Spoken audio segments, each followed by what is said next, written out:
शुक्लाम्बरधरम् विष्णुम् शशिवर्णम् चतुर्भुजम् प्रसन्नवदनम् ध्यायेत् सर्वविघ्नोपशान्तये व्यासम् वसिष्ठनप्तारम् शक्तेः स्तोत्रमकल्मषम् पराशरात्मजम् वन्दे शुकतातम् तपोनिधिम् व्यासाय विष्णुरूपाय व्यासरूपाय विष्णवे नमो वै ब्रह्मनिधये वासिष्ठाय नमो नमः अविकाराय शुद्धाय नित्याय परमात्मने सदैकरूपरूपाय विष्णवे सर्वजिष्णवे यस्य स्मरणमात्रेण जन्म संसारबन्धनात् विमुच्यते नमस्तस्मै विष्णवे प्रभविष्णवे ॐ नमो विष्णवे प्रभविष्णवे श्रीवैशम्पायन उवाच श्रुत्वा धर्मानशेषेण पावनानि च सर्वशः युधिष्ठिरः शान्तनवम् पुनरेवाभ्यभाषत युधिष्ठिर उवाच किमेकम् दैवतम् लोके किम् वाप्येकम् परायणम् स्तुवन्तः कङ्कमर्चन्तः प्राप्नुयुर्मानवा शुभम् को धर्मः सर्वधर्माणाम् भवतः परमो मतः किम् जपन्मुच्यते जन्तुर्जन्म संसारबन्धनात् श्रीभीष्म उवाच जगत्प्रभुम् देवदेवमनन्तम् पुरुषोत्तमम् स्तुवन्नाम सहस्रेण पुरुषस्तततोत्थितः तमेव चार्चयन् नित्यम् भक्त्या पुरुषमव्ययम् ध्यायम् स्तुवन् नमस्यम् च यजमानस्तमेव च अनादिनिधनम् विष्णुम् सर्वलोकमहेश्वरम् लोकाध्यक्षम् स्तुवन् नित्यम् सर्वदुःखातिगो भवेत् ब्रह्मण्यम् सर्वधर्मज्ञम् लोकानाम् कीर्तिवर्धनम् लोकनाथम् महद्भूतम् सर्वभूतभवोद्भवम् एष मे सर्वधर्माणाम् धर्मोऽधिकतमो मतः यद्भक्त्या पुण्डरीकाक्षम् स्तवैरच्चेन्नरः सदा परमम् यो महत्तेजः परमम् यो महत्तपः परमम् यो महद्ब्रह्म परमम् यः परायणम् पवित्राणाम् पवित्रम् यो मङ्गलानाम् च मङ्गलम्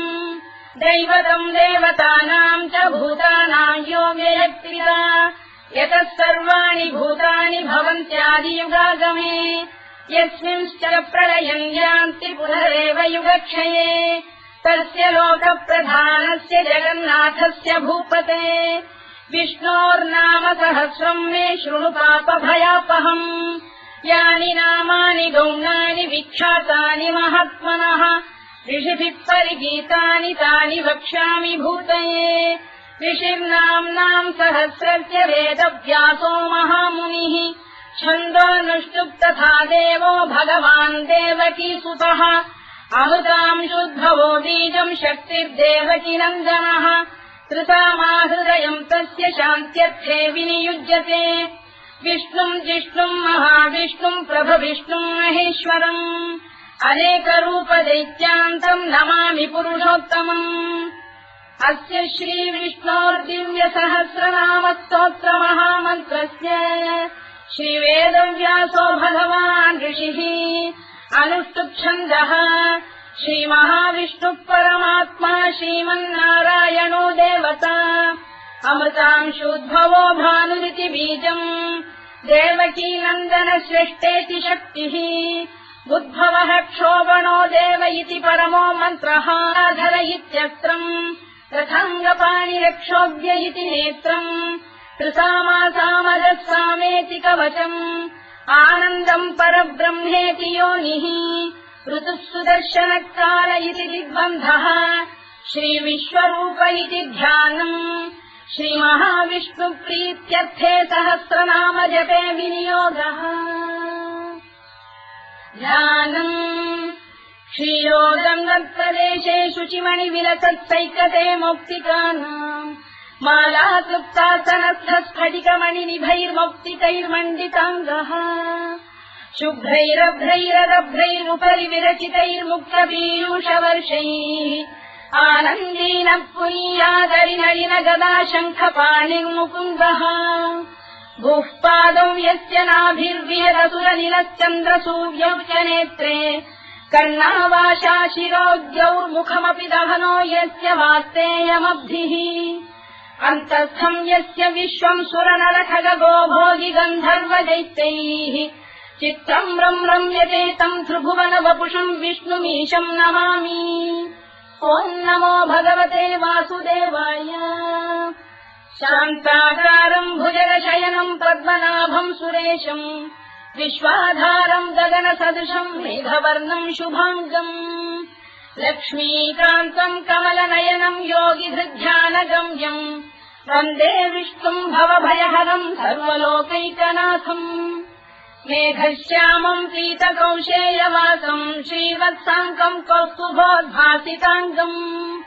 पुण्योपेतम् पुण्डरीकायताक्षम् विष्णुम् वन्दे सर्वलोकैकनाथम्।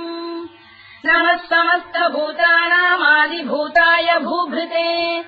अनेकरूपरूपाय विष्णवे प्रभविष्णवे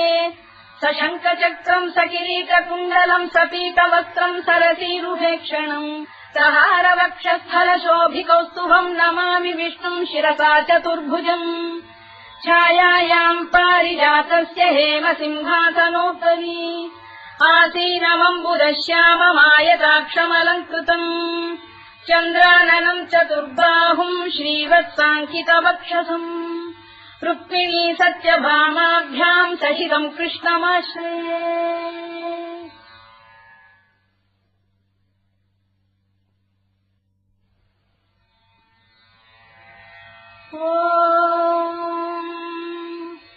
विश्वम् विष्णुर्वशत्कारो भूतभव्य भवत्प्रभुः भूतकृद्भूतभृद्भावो भूतात्मा भूतभावनः भूतात्मा परमात्मा च मुक्तानाम् परमागतिः अव्ययः पुरुषः साक्षी क्षेत्रज्ञोऽक्षर एव च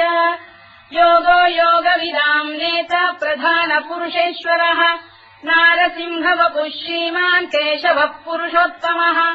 सर्वः शर्वः शिवस्थाणुर्भूतादिर्निधिरव्ययः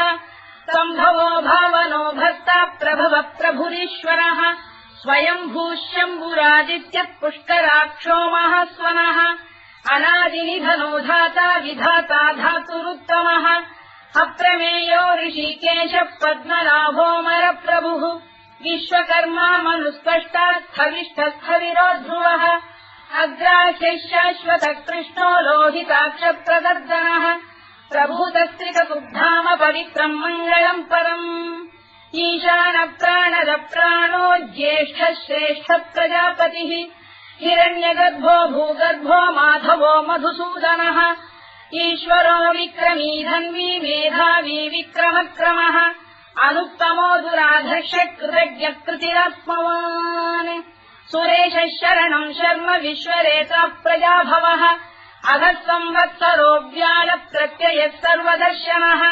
अजः सर्वेश्वरः सिद्धः सिद्धिः सर्वादिरच्युतः वृषाकपिरमेयात्मा सर्वयोगविनिसृतः वसुर्वसुमनः सत्यः समात्मा संविदः समः अमोघः पुण्डरीकाक्षो वृषकर्मा वृषाकृतिः रुद्रो बहुशिरा बभ्रुर्विश्वयोनिः शुचिश्रवाः अमृतः शाश्वतस्थाणुर्वरारोहो महातपाः सर्वगः सर्वविद्वानुर्विश्वरवित्कविः लोकाध्यक्षः सुराध्यक्षो धर्माध्यक्षः कृताकृतः चतुरात्मा चतुर्व्यूहश्चतुर्दंष्टश्चतुर्भुजः भ्राजिष्णुर्भोजनम् भोक्ता सहिष्णुर्जगदादिजः अनभो विजयो जेता विश्वयोनिः पुनर्वसुः उपेन्द्रो वामनः प्रांशुरमोघः शुचिरूर्जितः अतीन्द्रः सङ्ग्रहः सर्गो धृतात्मा नियमो यमः वेद्यो वैद्यः सदा योगी वीरः माधवो मधुः अतीन्द्रियो महामायो महोत्साहो महाबलः महाबुद्धिर्महावीर्यो महाशक्तिर्महाद्युतिः अनिर्देश्य वपुः श्रीमान् अमेयात्मा महात्रिधृत् महेश्वासो महीभर्ता श्रीनिवासः सताङ्गतिः अनिरुद्धः सुरानन्दो गोविन्दो गोविदाम्पतिः मरीचिर्दमनो हंसः सुपर्णो भुजगोत्तमः हिरण्यनाभः सुतपाः पद्मनाभः प्रजापतिः अमृत्युः सर्वदृक्सिंहः सन्धाता सन्धिमान् स्थिरः अजो दुर्मर्शनः शास्ता विश्रुतात्मा सुरारिः गुरुर्गुरुतमो धाम सत्यः सत्यपराक्रमः निमिषो निमिषस्रग्वी वाचस्पतिरुदारधीः अग्रणी ग्रामणी श्रीमान् न्यायो नेता समीरणः सहस्रमूर्धा विश्वात्मा सहस्राक्षः सहस्रपात् आवर्तनो निवृत्तात्मा संवृतः सम्प्रवर्धनः अधःसंवर्तको गन्धिरनिरोधरणीधरः सुप्रसादप्रसन्नात्मा विश्वधृत् विश्वभुग्विभुः सत्कर्ता सत्कृतः साधुर्जन्धुर्नारायणो नरः असङ्ख्येयो प्रमेयात्मा विशिष्टः शिष्टकृच्छुचिः सिद्धार्थः सिद्धसङ्कल्पः सिद्धिदः सिद्धिसाधनः वृषाही वृषभो विष्णुर्वृषपर्वा वृषोदरः वर्धनो वर्धमानश्च विविक्तः श्रुतिसागरः सुभुजो दुर्धरो वाग्मी महेन्द्रो वसुदो वसुः नैकरूपो बृहद्रूपः शिपिविष्टप्रकाशनः ओजस्तेजोद्युतिधरः प्रकाशात्मा प्रतापनः वृद्धः स्पष्टाक्षरो मन्त्रश्चन्द्रांशुर्भास्करद्युतिः अमृतांशुद्भवो भानुः शशबिन्दुः सुरेश्वरः औषधम् जगतः सेतुः सत्यधर्मपराक्रमः भूतभव्यभवन्नाथः पवनः पावनो नरः कामः कामकृत्कान्तः कामः कामप्रदप्रभुः युगादिकृद्युगावर्तो नैकमायो महाशनः अदृश्यो व्यक्तरूपश्च सहस्रजिदनन्तजित् इष्टो विशिष्टः शिष्टेष्टः शिखण्डी नभुषो वृषः क्रोधः क्रोधकृत्कर्ता विश्वबाहुर्महीधरः अच्युतः प्रतिथः प्राणदो वासवानुजः अपाम् निधिरधिष्ठानमप्रमत्तः प्रतिष्ठितः स्कन्दः स्कन्दधरो धुर्यो वरदो वायुवाहनः वासुदेवो बृहद्भानुरादिदेवः पुरन्दरः अशोकस्तारणस्तारः शूरः शौरिर्जनेश्वरः अनुकूलः शतावर्तः पद्मी पद्मनिभेक्षणः पद्मनाभोरविन्दाक्षः पद्मगर्भः शरीरभृत् महर्भिर्वृद्धो वृद्धात्मा महाक्षो गरुडध्वजः अतुलः शरभो भीमः समयज्ञो हविर्हरिः सर्वलक्षणलक्षण्यो लक्ष्मीवान् समितिञ्जयः विक्षरो रोहितो मार्गो हेतुर्दामोदरः महीधरो महाभागो वेगवानमिदाशनः उद्भवः क्षोभणो देवः श्रीगर्भः परमेश्वरः करणम् कारणम् कर्ता विकर्ता गहनो गुहः व्यवसायो व्यवस्थानः संस्थानस्थानदो ध्रुवः परधिः परमस्पष्टः तुष्टः पुष्टः शुभेक्षणः रामो विरामो विरतो मार्गो नेयोनयोनयः वीरः शक्तिमताम् श्रेष्ठो धर्मो धर्मविदुत्तमः वैकुण्ठः पुरुषः प्राणदः प्रणवपृतुः हिरण्यगर्भः शत्रुघ्नो व्याप्तो वायुरधोक्षजः ऋतुः सुदर्शनकालः परमेष्ठी परिग्रहः उग्रः संवत्सरो दक्षो विश्रामो विश्वदक्षिणः विस्तारस्थावरस्थाणुप्रमाणम् बीजमव्ययम् अर्थोऽनर्थो महाकोशो महाभोगो महाधनः अनिर्विण्णस्थविष्ठो भूर्धर्मयूपो महामखः नक्षत्रनेमिर्नक्षत्री क्षमः क्षामः समीहनः यज्ञयुज्यो महेज्यश्च क्रतुः सत्रम् सदाम् गतिः सर्वदर्शी विमुक्तात्मा सर्वज्ञो ज्ञानमुत्तमम् सुव्रतः सुमुखः सूक्ष्मः सुघोषः सुखरः सुहृत् मनोहरोजितक्रोधो वीरबाहुर्विदारणः स्वापनः स्ववशो व्यापी नैतात्मानैककर्मकृत् वत्सरो वत्सलो वत्सी रत्नगर्भोधनेश्वरः धर्मकुद्धर्मकृद्धर्मी सदसक्षरमक्षरम् अविज्ञाता सहस्रांशुर्विधाता कृतलक्षणः गभस्तिरे विस्तप्तस्तः सिंहो भूतमहेश्वरः आदिदेवो महादेवो देवेशो देवभृद्गुरुः उत्तरो गोपतिर्गोप्ता ज्ञानः सोमपो मृतपः सोमः पुरुजिः पुरुषोत्तमः विनयो जयः सत्यसन्धो दाशार्हः सात्वताम् पतिः जीवो विनयिता साक्षी मुकुन्दोमितविक्रमः अम्भोनिधिरनन्तात्मा महोदधिशयोऽन्तकः अजो महार्घः स्वाभाव्यो धिरा मित्रप्रमोदनः आनन्दो नन्दनो नन्दः सत्यधर्मा त्रिविक्रमः महर्षिः कपिलाचार्यः कृतज्ञो मेदिनीपतिः त्रिदशाध्यक्षो महाशृङ्गः कृतान्तकृत् महावराहो गोविन्दः सुषेणः कनकाङ्गनी गुह्यो गभीरो गहनो गुप्तश्चक्रगदाधरः मेधास्वाङ्गोजितः कृष्णो दृढः सङ्कर्षणोच्युतः वरुणो वारुणो वृक्षः पुष्कराक्षो महामनाः भगवान् बलहानन्दी वनमाली हलायुधः आदित्यो ज्योतिरादित्यः सहिष्णुर्गतिसत्तमः सुधन्वाखण्ड परशुद्धारुणो द्रविणप्रदः दिवस्कृत् सर्वदृत्यासो वाचस्पतिरयो निजः कृतामासामगस्साम निर्वाणम् भेषजम् भिषज सन्न्यासवृक्षमशान्तो निष्ठा शान्तिः परायणम् शुभाङ्गः शान्तिदर्शष्टा कुमुदः कुवलेशयः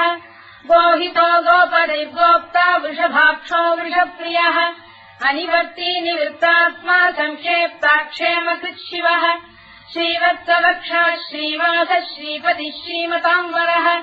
श्रीधः श्रीधः श्रीनिवासः श्रीनिधिः श्रीविभावनः श्रीधर श्रीकर श्रेयः श्रीमान् लोकत्रयाश्रयः स्वक्षस्वङ्गः शतानन्दो नन्दिर्ज्योतिर्गणेश्वरः विदितात्मा विधेयात्मा सत्कीर्तिच्छिन्न संशयः उदीर्णः सर्वतश्चक्षुरनीशः शाश्वतः स्थिरः भूषयो भूषणो भूतिर्विशोकः शोकनाशनः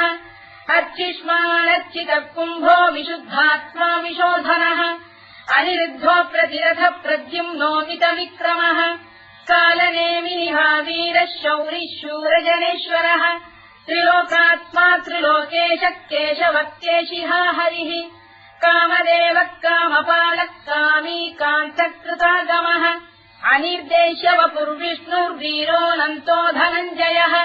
ब्रह्मण्यो ब्रह्मकृद्ब्रह्मा ब्रह्म ब्रह्मनिवर्धनः ब्रह्मविद्ब्राह्मणो ब्रह्मी ब्रह्मज्ञो ब्राह्मणप्रियः महाक्रमो महाकर्मा महातेजा महोरगः महाक्रतुर्महायज्वा महायज्ञो महाहविः स्तव्यस्तव प्रियस्तोत्रम् स्तुतिस्तोतारणप्रियः पूर्णः पूरयिता पुण्यः पुण्यकीर्तिरनामयः मनोजवस्तीर्थकरो वसुरेता वसुप्रदः वसुप्रदो वासुदेवो वसुर्वसुमनाहविः सद्गतिः सत्कृतिः सत्ता सद्भूतिः सत्परायणः शूरसेनो यदुश्रेष्ठः सन्निवासः सुयामुनः भूतावासो वासुदेवः सर्वासु निलयो नलः दत्तः दत्पदो दृप्तो दुर्धरोऽथा पराजितः विश्वमूर्तिर्महामूर्तिर्दीप्तमूर्तिरमूर्तिमान् अनेकमूर्तिरव्यक्तः शतमूर्तिः शताननः एकोनैकः सवक्तम् यत्तत्पदमनुत्तमम् लोकबन्धुर्लोकनाथो माधवो भक्तवत्सलः सुवर्णवर्णो हेमाङ्गो वराङ्गश्चन्दनाङ्गदी वीरः विषमः शून्यो घृता क्षीरजरश्चरः अमानी मानदो मान्यो लोकस्वामी त्रिलोकधृत् सुमेधा मेधजो धन्यः सत्यमेधाधराधरः तेजो वृषोऽद्युतिधरः सर्वशत्रभृताम्बरः प्रग्रहो निग्रहो व्यग्रो नैकशृङ्गो गदाग्रजः चतुर्मूर्तिश्चतुर्बाहुश्चतुर्व्यूहश्चतुर्गतिः चतुरात्मा चतुर्भावश्चतुर्वेदविदेकपात् समावर्तो निवृत्तात्मा दुर्जयो दुरतिक्रमः दुर्लभो दुर्गमो दुर्गो दुरावासो दुरारिः शुभाङ्गो लोकतारङ्गः सुतन्तुस्तन्तु वर्धनः इन्द्रकर्मा महाकर्मा कृतकर्मा कृतागमः उद्भवः सुन्दरः सुन्दो रक्तनाभः सुलोचनः अल्पो वाजसनः शृङ्गी जयन्तः सर्वविद्ययी सुवर्णबिन्दुरक्षोभ्यः सर्ववागीश्वरेश्वरः महाह्रदो महागर्तो महाभूतो महानिधिः कुमुदः कुन्दरः कुन्दः पर्जन्यः पावनो निलः अमृताशोऽमृतवपुः सर्वज्ञः सर्वतोमुखः सुलभः सुव्रतः सिद्धः शत्रुजिच्छत्रुतापनः न्यग्रोधोदुम्बरोश्चक्षाणूरान्ध्रैषूदनः सहस्रार्चिः सप्तजिह्वः सप्तैधा सप्तवाहनः अमूर्तिरनघोचिन्त्यो भयगृद्भयनाशनः अणुबृहत्कृशस्थूलो गुणधृन्निर्गुणो महान् अधृतस्वधृतस्वास्य प्राग्वंशो वंशवर्धनः भारभृत्कथितो योगी योगीशः सर्वकामदः आश्रमश्रवणः क्षामः सुपर्णो वायुवाहनः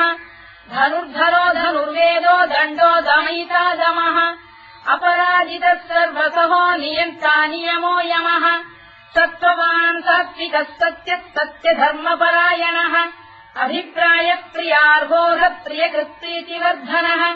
विहाय सगतिर्ज्योतिः सुरुचित्कुतभुक्विभुः रविर्विरोचनः सूर्यः सवितारनिलोचनः अनन्तो हुतबुद्भोक्ता सुखदो नैकजोऽग्रजः अनिर्विण्णः सदामर्षी लोकाधिष्ठानमद्भुतः सनातनतमः कपिलः कपिरव्ययः स्वस्तिदः स्वस्तिकृत् स्वस्तिः स्वस्तिभुक् स्वस्ति दक्षिणः अरौद्रः कुण्डलीचक्री विक्रम्यूर्जितशासनः शब्दातिकः शब्दसः शिशिरः शर्वरीकरः अक्रूरप्रेषलो दक्षो दक्षिणः क्षमिणाम्बरः विद्वत्तमो वीतभयः पुण्यश्रवणकीर्तनः उत्तारणो दुष्कृतिः पुण्यो दुःस्वप्ननाशनः वीरः रक्षणः सन्तो जीवनः पर्यवस्थितः अनन्तरूपोऽनन्तश्रीर्जितमन्युर्भयापहः चतुरश्रो गभीरात्मा विदिशो व्यादिशो दिशः अनाधिर्भूर्भुवो लक्ष्मी सुवीरो रुचिराङ्गदः जननो जनजन्मादिर्भीमो भीमपराक्रमः आधारनिलयो धाता पुष्पहासप्रजागरः ऊर्ध्वरः सत्त्वथाचार प्राणः प्रणवप्रणः प्रमाणम् प्राणनिलय प्राणभृत्प्राणजीवनः तत्त्वम् तत्त्वविदेकात्मा जन्ममृत्युजरातिगः भूर्भुवः स्वस्तरुस्तारः सविता प्रपितामहः यज्ञो यज्ञपतिर्यज्वा यज्ञाङ्गो यज्ञवाहनः यज्ञभृद्यज्ञकृद्यज्ञी यज्ञभुक्यज्ञसाधनः यज्ञान्तकृद्यज्ञगुह्यमन्नमन्नाद एव च आत्मयोनिः स्वयम् जातो वैखानः सामगायनः देवकीनन्दनः स्रष्टा क्षितीशः पापनाशनः शङ्खबृन्नन्दकी चक्रीशाङ्गधन्वा गदाधरः तथाङ्गपाणिरक्षोभ्यः सर्वप्रहरणायुधः सर्वप्रहरणायुधवोम् नम इति परमाली गरीशाङ्गी शङ्खी चक्री च नन्दकी श्रीमान्नारायणो विष्णुर्वासुदेवोऽभिरक्षतु वनमाली गरीशाङ्गी शङ्खी चक्री च नन्दकी श्रीमान्नारायणो विष्णुर्वासुदेवोऽभिरक्षतु वनमाली गरीशाङ्गी शङ्खी चक्री च नन्दकी श्रीमान्नारायणो विष्णुर्वासुदेवोऽभिरक्षतु इतीदम् कीर्तनीयस्य केशवस्य महात्मनः नाम्नाम् सहस्रम् दिव्यानामशेषेण प्रकीर्तितम् य इदम् शृणुयाम् नित्यम् यश्चापि परिकीर्तयेत् नाशुभम् प्राप्नुयात् किञ्चित् सोमुत्रेह च मानवः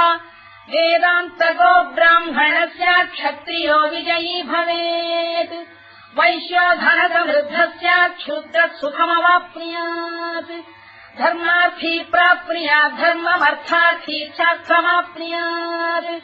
कामानवाप्नुयात् कामी प्रजार्थी चाप्नुयात् प्रजाम् भक्तिमान् यः सदोत्थाय शुचिस्तद्गतमानसः सहस्रम् वासुदेवस्य नाम्नामेतत्र कीर्तयेत् यशः प्राप्नोति विपुलम् याति प्राधान्यमेव च अचलाम् श्रियमाप्नोति श्रेयः प्राप्नोत्यनुत्तमम् न भयम् क्वचिदाप्नोति वीर्यम् तेजश्च विन्दति भवत्य रोगोद्युतिमान् बलरूपगुणान्वितः रोगात्तो मुच्यते रोगात् बद्धो मुच्येत बन्धनात्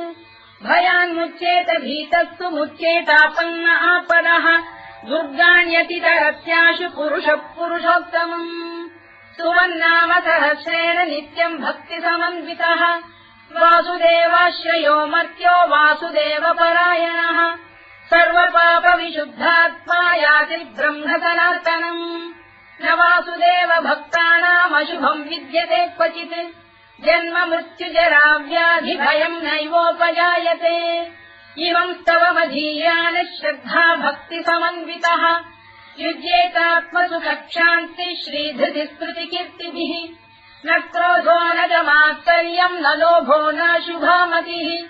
भवन्ति कृतपुण्यानाम् भक्तानाम् पुरुषोत्तमे द्यौस्तचन्द्रार्कनक्षत्राखम् दिशो भूर्महोदभिः वासुदेवस्य वीर्येण विधृतानि महात्मनः ससुरासुरगन्धर्वम् स यक्षोरगराक्षसम् जगत्वशेवत्ततेदम् कृष्णस्य सचराचरम् इन्द्रियाणि मनो बुद्धिः सत्त्वम् तेजो बलम् धृतिः वासुदेवात्मकान्याहुः क्षेत्रम् क्षेत्रज्ञ एव च सर्वागमानामाचार प्रथमम् परिकल्पते आचार प्रभवो धर्मो धर्मस्य प्रभुरच्युतः ऋषयः देवा महाभूतानि धातवः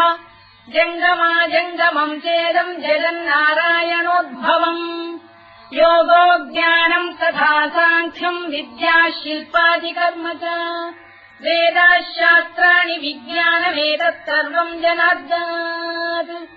एको विष्णुर्महद्भूतम् पृथग्भूतान्यनेकशः त्रीन् लोकान् व्याप्य भूतात्मा भुङ्क्ते विश्वभुवव्ययः इमम् स्तवम् भगवतो विष्णो व्यासेन कीर्तितम् पठेद्य इच्छेत् पुरुषः श्रेयत् प्राप्तुम् सुखानि च विश्वेश्वरमजम् देवम् जगतः प्रभुमव्ययम् भजन्ति ये पुष्कराक्षम् न ते यान्ति पराभवम् न ते यान्ति पराभवम् ओन्नमयिति अर्जुनोवाच पद्मपत्रविशालाक्ष पद्मनाभसुरोत्तमा भक्तानामनुरक्तानाम् त्राता भव जनार्दन श्रीभगवानुवाच यो माम् नाम सहस्रेण स्तोतुमिच्छति पाण्डव सोऽहमेकेन श्लोकेन स्तुत एव न संशयः स्तुत एव न संशयोऽन्नम इति व्यासोवाच वासनाद्वासुदेवस्य वासितम् भुवनत्रयम् सर्वभूतनिवासोऽसि वासुदेव नमोऽस्तु ते वासुदेव नमोऽस्तु ते ओन्नम इति पार्वत्युवाच केनोपायेन लघुना विष्णोर्नाम सहस्रकम् पठ्यते पण्डितैर्नित्यम् श्रोतुमिच्छाम्यहम् प्रभो ईश्वरोवाच श्रीराम राम रामेति रमे रामे मनोरमे सहस्रनाम तत्तुल्यम् राम नाम वरानने श्रीराम राम रामेति रमे रामे मनोरमे सहस्रनाम तत्तुल्यम् राम नाम वरानने श्रीराम राम रामेति रमे रामे मनोरमे सहस्रनाम तत्तुल्यम् राम नाम वरानने राम नाम वराननमोन्नम इति ब्रह्मोवाच नमोऽस्त्वनन्ताय सहस्रमूर्तये सहस्रपादाक्षि शिरोरुबाहवे सहस्रनाम्ने पुरुषाय शाश्वते सहस्रकोटियुगधारिणे नमः सहस्रकोटियुगधारिणे नमोऽन्नम इति सञ्जय उवाच यत्र योगेश्वर कृष्णो यत्र पार्थो धनुर्धरः तत्र श्रीविजयो भूतिर्ध्रुवानीतिर्मतिर्मम श्रीभगवानुवाच अनन्याश्चिन्तयन्तो मां ये जनाः पर्युपासते तेषाम् नित्याभियुक्तानां योगक्षेमम् वहाम्यहम् परित्राणाय साधूनां विनाशाय च दुष्कृताम् धर्म संस्थापनार्थाय सम्भवामि युगे युगे आर्ता विषण्णाः शिथिलाश्च भीता घोरेषु च व्याधिषु वर्तमानाः संकीर्त्य नारायण शब्दमात्रम् विमुक्तदुःखाः सुखिनो भवन्तु कायेन वाचा मनसेन्द्रियैर्वा बुद्ध्यात्मना वा प्रकृते स्वभावात् करोमि यद्यत् सकलम् परस्मै नारायणायेति समर्पयामि।